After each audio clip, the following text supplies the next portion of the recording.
Hey guys, trying to do the brake changes on a 2015 W222 Mercedes S-Class. It's an S550. So the car is equipped with an electric rear parking brake, so you can't change the rear brake calipers without having the calipers moved out using the electric servo motor. So in order to do that, what you need to do is you need to go in here, and this is a US model, and you have the engine start stop that goes in there. You pop that thing out. Then you take your key, you put it in there. Now the one thing that I ran into is that I had my Bluetooth enabled phone with me. And for any of you that's trying to do this, turn off the Bluetooth or don't keep your phone with you, because that messes it up. I'll tell you why. But anyway, so once you get in there, you turn it one stop to the on position. Okay. So you will see in here, this is says search for phones. The reason was that the process then requires you to hit this call button, and on this side you have this OK button, and you have to hit both of them and keep them pressed at the same time. So right now it's on, if you see out there, it's on trip. I click OK so that it tells me the mileage. And then what I'm going to do, and let me see if I can do this by myself. Bear with me, guys. This might be interesting. Well, let's try this out. I don't know how it's going to play out.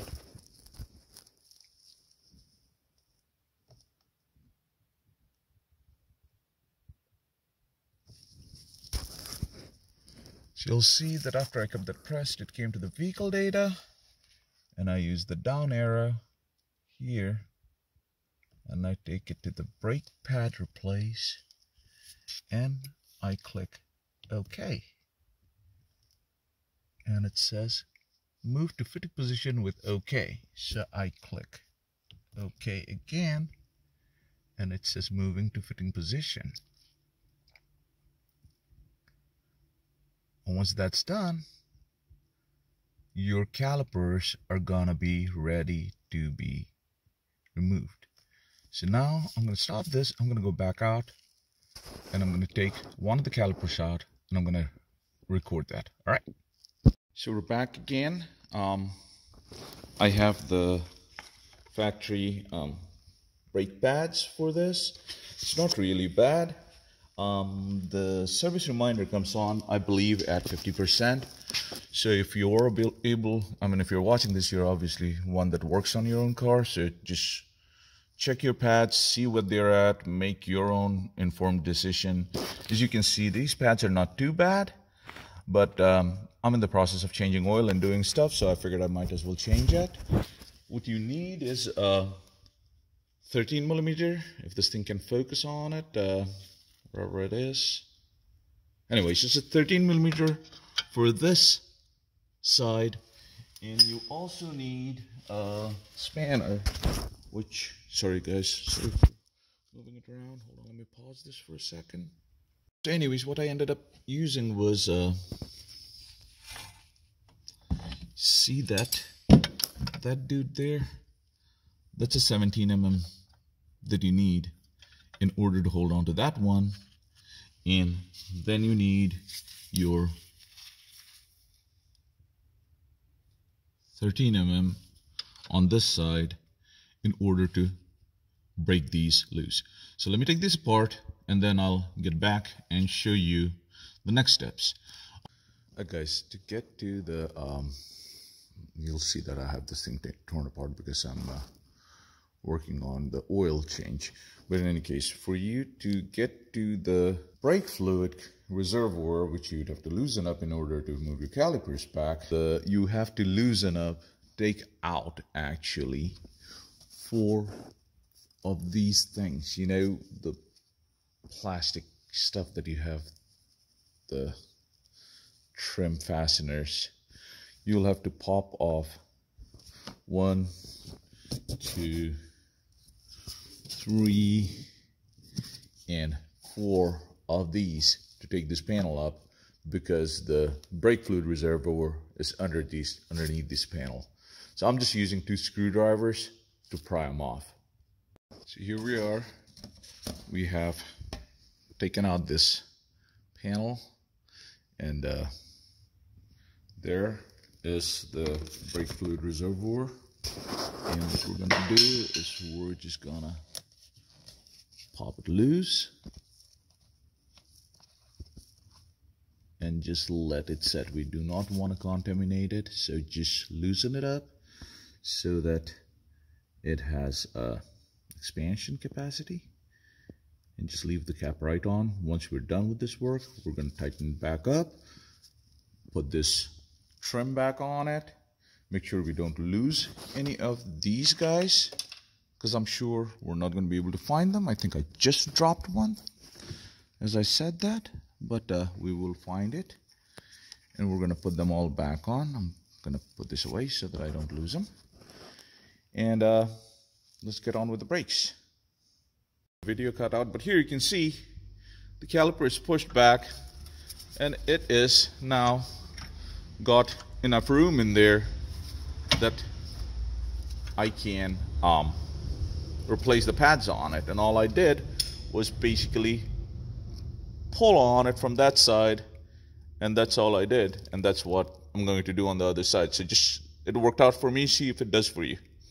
Alright guys, on the right rear I found something that I had not accounted for. So there is this connector that goes, try this, hold on, that goes back into that hole there that I just pried off. I took a piece of, I took a pair of pliers, needle nose pliers, and I just pulled that off. It pops right back off of there. It's got a couple of things that guide it in the right way. But what I'm seeing is that this guy is, now let me take the caliper off. Let's see what's behind there. Alright. So now, if you look, this dude, I'm just going to set the caliper on. There's enough stuff in here to hang it up without doing much of anything. Alright, let's take a light. Let's put some light to the subject. So here's this dude here that's hooked up in there. So now, when I look at the pads that I got, I do not see anything with that particular specific thing attached to it. So I'm not sure how that works. When I look at this, it looks like this thing has got 2 straight bare wires that are going, if you look at it, it's got 2 bare wires that are going in there, and I'm not really sure how it works, but any of the new pads didn't come with it. So once I take the pads apart, I'm going to look and see what the deal is and whether this piece can be reused. If not, I'll have to work with the FCP Euro, which is where I got these pads from, see if they sent me the wrong one. I kind of doubt it. It looks like that is a reusable part, but I will let you know. Okay folks, so last when I was talking to you on the rear right, there was a sensor involved. And I have taken the, as you can see, I can take the calipers off, and I have strapped it to the side so that it is in place. It is retracted. I just was able to push it back. I actually used a screwdriver in the middle, and I got it out. I haven't cleaned any of this stuff yet. I haven't taken any of this out. The reason being, what I found out is that the brake pads do not come with a sensor. You have to buy that sensor, the OE sensor from FCP Euro. It's only $3. So if you're buying the pads, just buy the sensors with it. What my problem is that this sensor here is already, if you can see out of the tip here, it's already gotten corroded. so it's not gonna be good anymore. Even if you look down in this gap here, you can see how there is the one wire. I can't see the second wire. It looks like the second wire got corroded, like it got rubbed off. So I definitely need a new sensor. The way that it works is that this sensor pretty much just slides in there into this thing, and let me bring over the new pair of pads and you will see what I'm talking about. So come on. All right, that's better. Okay, so if you can see, there's that hole and there's that slot. So the sensor, the tip goes down into that hole, and it slots into the spot there. So I just ordered a sensor. Luckily for me, I have the leeway that I can leave this dude sitting in here for a little bit. Like I said, I am in the middle of also changing the oils. So once it comes back, then I will, once I get the order, then I will put it back together, and I am going to continue with the video. Alright folks, back again. Last when we left off, we had taken off the pads off of the right hand side rear, and it had a sensor that I was missing. That's a reusable part, and this is the piece there.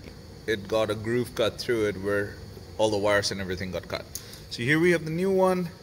We take the brake pad, and what I'm going to do is, let me see if I can show this. Got it upside down. There you go. So I'm gonna slide this guy in through there, and here you go.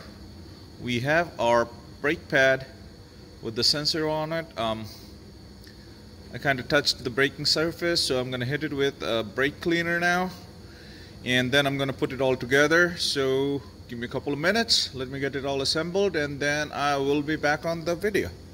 Alright, I didn't show it, but very obvious. We're going to have to replace this and this up here, these two clips, and the kit comes with the replacement clips, so we're going to replace those. Guys, we have got the brake pads on. I got the new pad with the sensor on it all lined up.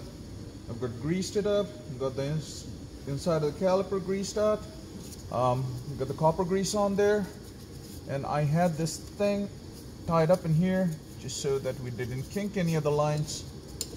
So I'm going to take this guy off of here and move him away. Be careful not to smear any of the grease anywhere else. Now I have to fish this little sensor out through the gap in the caliper, and then I'm going to slide, well, man proposes, let's see. I'm going to slide this caliper, well, maybe I will.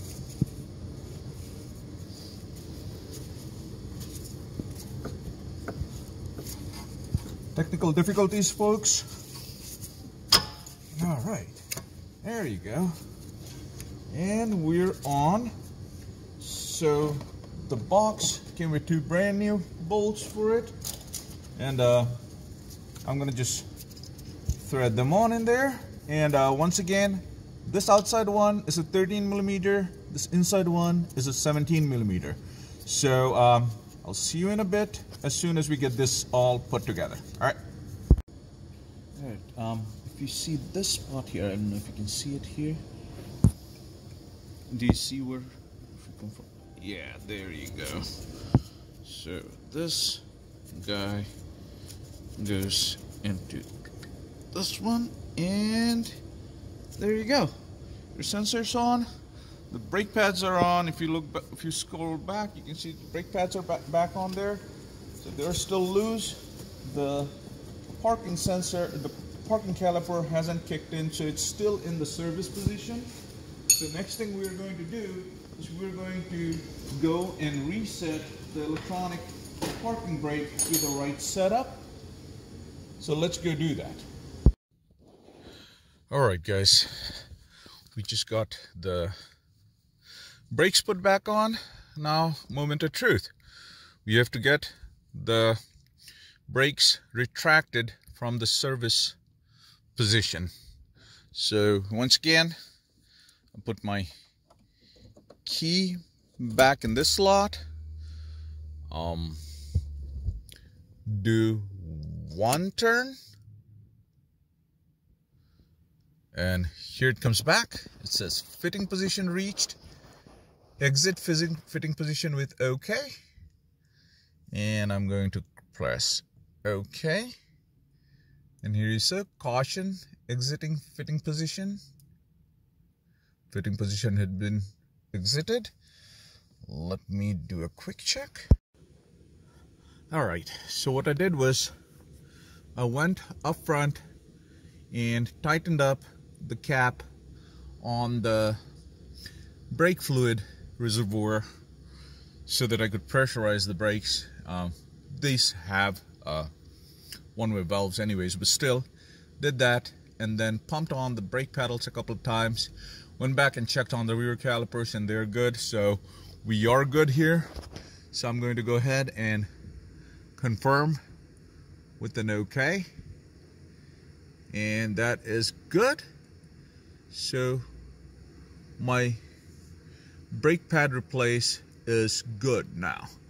I'm done with this process.